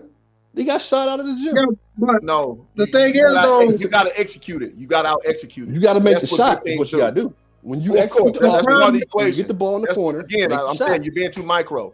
Macro wise, you have to execute. That's what good teams do. If they would have won that series, and they go to in a series, 35%, you learn your tendencies of your opponent, and you exploit them. That's what it is. Question: what's the highest level of basketball you played? I played NIA D2 college. Gotcha. Okay, so you know about scouting reports and all that shit, right? Yes. So that's what good teams do. They kill you in the film study room. They kill you in the film study room. I'm sorry? Every team does that. No. Every team does not do it as good as other teams. No, not true at all. Not true at all. True. Some teams got the information out there, but they don't implement it the right way. What's the main phrase that everybody uses for the NBA about what type of league it is? What kind of league is the NBA? League. It's a make or miss league. Oh, you can run all the offense you want. You can have the best system, the best coach. If you don't make the shot, it doesn't matter. When you're making the two finals that I thought LeBron had a chance of winning and legit lost were the 2011 finals against the Mavericks and the 2013, 2014 season against the Spurs. Those two teams, he could have possibly won the chip. He didn't win. And you could talk about offense, you could talk about scouting reports, you could talk about everything that those teams were doing. Because that was a great Spurs team. That was an excellent Mavs team, because they were a great team to put together. But the one common denominator between those two chips is that both teams shot lights out. They did not miss. The Mavericks beat the Heat because they shot better? Yes. Oh, yes. Goddamn mind. Oh, the Mavericks played defense. Let's pull it up. Let's pull the stats up. Oh, my God. You out of your damn mind. Now, LeBron, LeBron in the fourth quarter, LeBron. Go ahead, Chris. Because LeBron wasn't LeBron. Yeah, he wasn't. He didn't show up in the fourth quarter in game, what was that, 3, 4, 5? He didn't show up. Or 4, they 5, lost 6? 2 games didn't show up by a combined 5 points against the Mavs. They lost 2 games by a combined 5 points. Look at Jason Terry's shooting percentage in that series. Look at Deshaun Stevenson. Is that his name? He's been out of the league so long, I forgot. Yeah, Deshaun Stevenson. Yep. Look at his shooting percentage that game, that's series. By virtue of playing. Look at Jason Kidd. Kidd. Of basketball, you're gonna make higher efficiency shots naturally because look you have at a better game Kidd. strategy. We call him Ace and Kidd because he got no jack. And defensively, they shut LeBron James down. They sent like 4 bodies at him. They sent J.J. Barea. They sent the Jet at him. They sent your boy Stevenson at him and Sean Marion. And he had no jump. It's more nuanced than that. It ain't just but they still had to make the shots, and they did.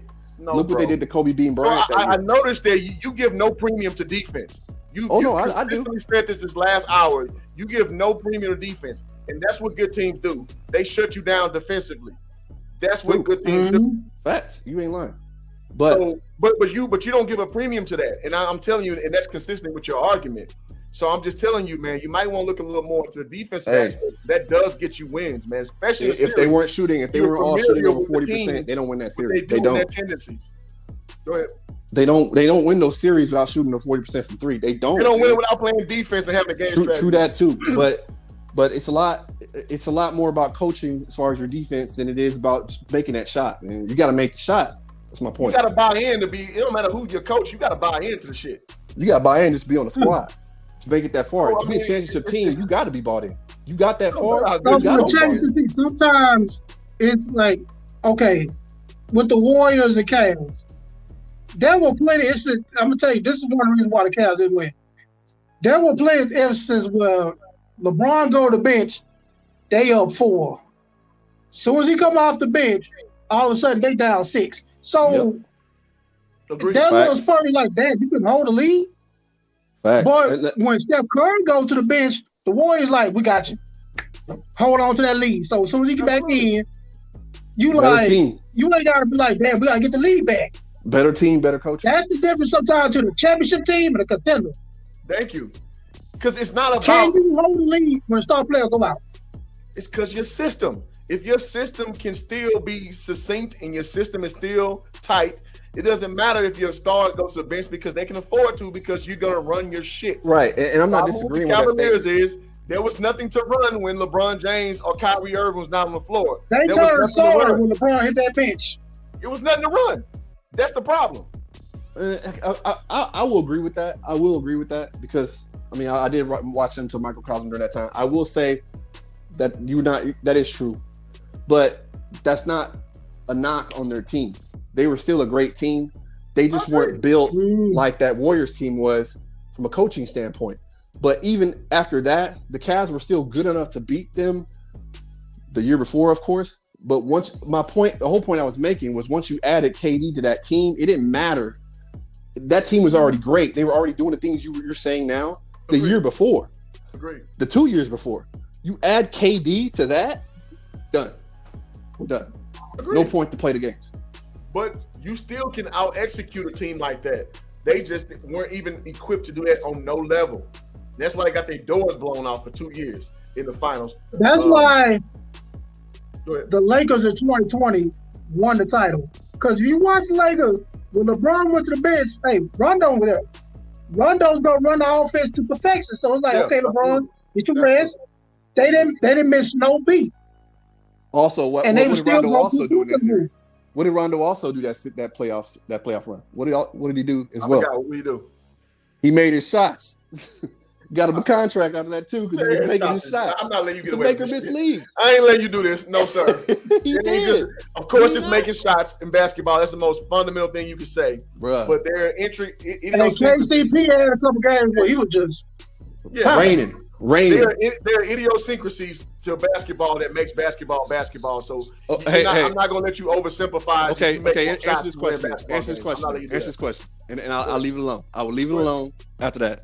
Answer this question. Why did Danny Green not get picked up the year after they won that title? I mean, I don't know. Because he didn't make his shots. Why did they go to another game? Why did they go 6 games against Miami and not 5?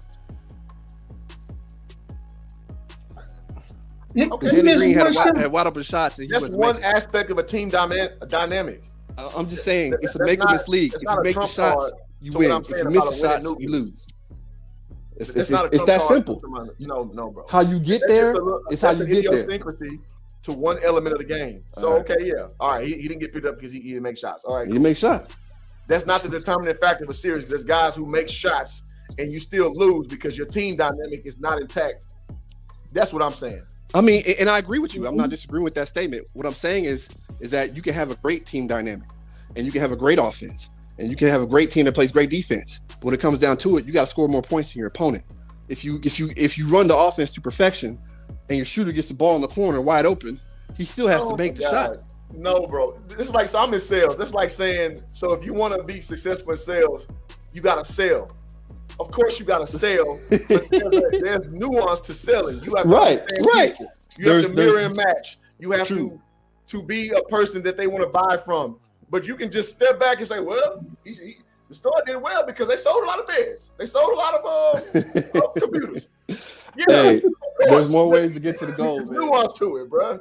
Hey, but you gotta still hit the goal. There's different ways to get there, and sometimes it's luck, and sometimes, like you said with the sales analogy, it's skills that go along with that, and there's things that you can do along the way to help yourself get there.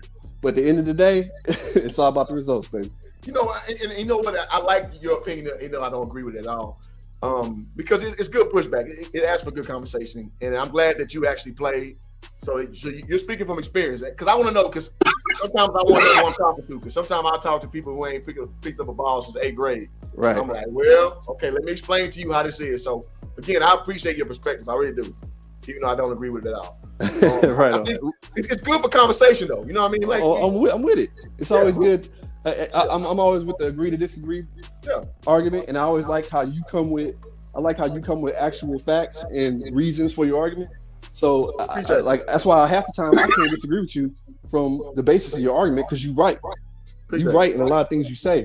So it's really kind of like a like a button heads type moment. Yeah, it's cool. At the end of the day, I like it. It's cool being respectful, man. And I don't want everybody to come here and just agree with me if they got a counter argument. I want to hear it. That's why I said that. Like, I'm gonna drop the link, and I want you to come say what you say.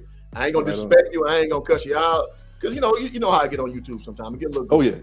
Get a little goofy. So I want you to speak your piece because I respect the perspective, even though I don't agree.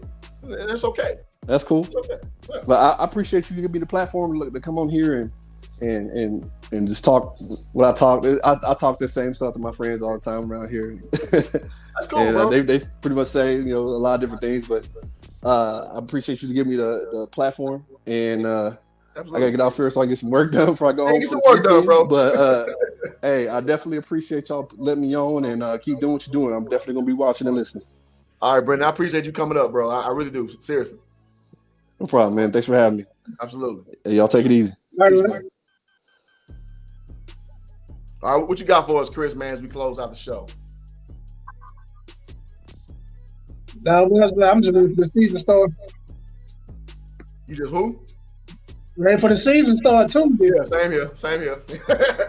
Damn all this preseason stuff. I like young and doing preseason. I'm like, same here. In making content, why I don't put a lot of videos out is because I wait till like something is worthy of reporting on. And with the preseason, it's hard to find storylines. And I just thought this one with him not joining the huddle, I was like, that's interesting. Because what's going to happen is later, it's going to show itself again. And I say that because last year, I said this earlier when Russ said he had no expectations and he got nothing to prove. I'm like, oh no. That does not bode well going forward. That is not bode well. Cool. He played for the Clippers. Exactly. He's on the Clippers. That's fine. Exactly. Lakers. Yeah, they don't fly. They don't fly. No, Lakers, man. Yeah. You look up, you see them banners. Exactly. You know, no expectations. Well, even LeBron says, hey, it don't matter what I do. If I don't bring a ring, I don't raise one of them banners. That's facts. And so Russ, hey, you an LA guy. You should know better. You should know better. But you know what? On some real stuff, that shows how coddled he's been his whole career because he doesn't even have the sensibility to know that, bro, for the Lakers, it's different. It's a different monster, man. It's like, and I'm a Cowboy fan. When you play for the Cowboys, it's different than playing for the damn Jaguars. It just is. Mm-hmm. Nobody give a damn about the Jaguars. Now, it's a multi-billion-dollar entity. We all understand that. You got Trevor Lawrence over there. That's cool. But the Cowboys, they got like literally showing right now a backup quarterback of the talk of the town.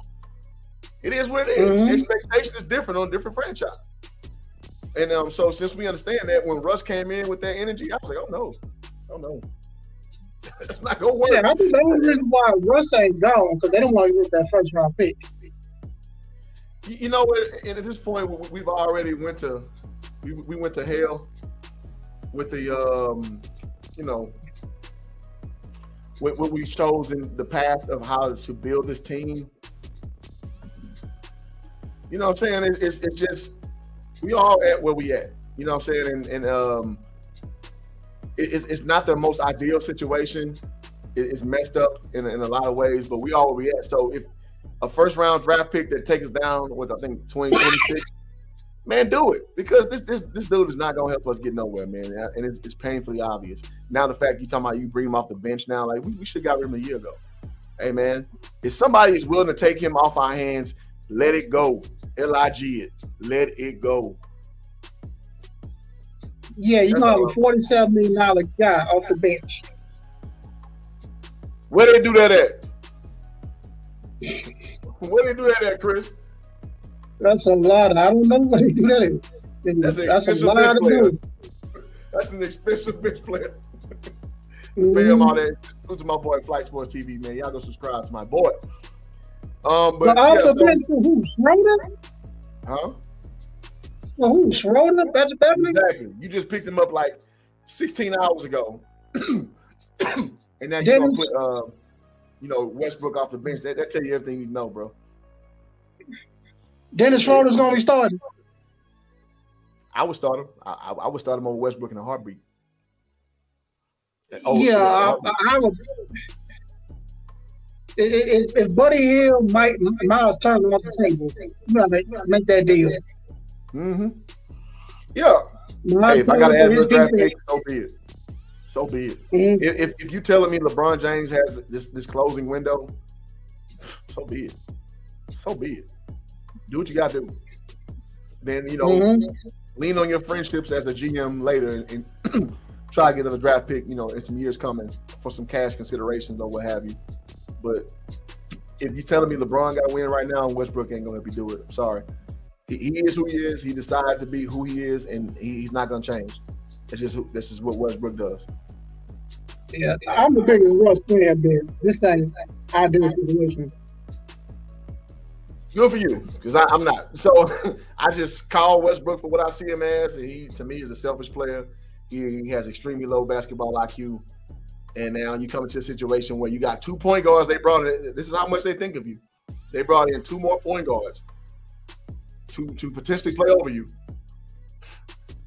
What else? I mean, Chris, you were starting center, and the next year they bring in 2 centers who have names. It's not that they brought in 2 dudes from some unknown situation. They bring in 2 more, Chris. What are you to think? They're telling me they I don't think they want me that much.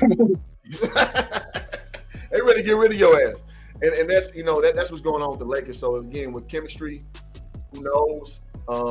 I just think that this team, they got a lot of that to overcome. I hope we figure it out, but it doesn't look good going forward, especially with being 1-1 for Ofa. You know what I'm saying, for preseason, which again most people say, oh, it's preseason, not a big deal. Well, last year we went 0 in preseason, and we see how the season panned out. Last year. So that's all I got. And I also think they're gonna be healthy. Yeah, so health gonna be an issue with AD every time. Yeah, agreed. So health is not a guarantee. We got old dudes on our team. I mean, we got some mid-age guys this year, which is different from last year, which is good. But overall, man, we still got LeBron, he's closer to 40 than 30. We got AD, whose body is like 50. You know what I mean? Hey, man, it's rough out here, man. But Chris, man, salute to you, bro. I'm about to shut it down so I can get something to eat. Thank y'all for listening in. All right. Hit the like button on the way out. As always, Chris, appreciate it when you hop on the stream, bro. All right. All right, y'all. We out. Peace.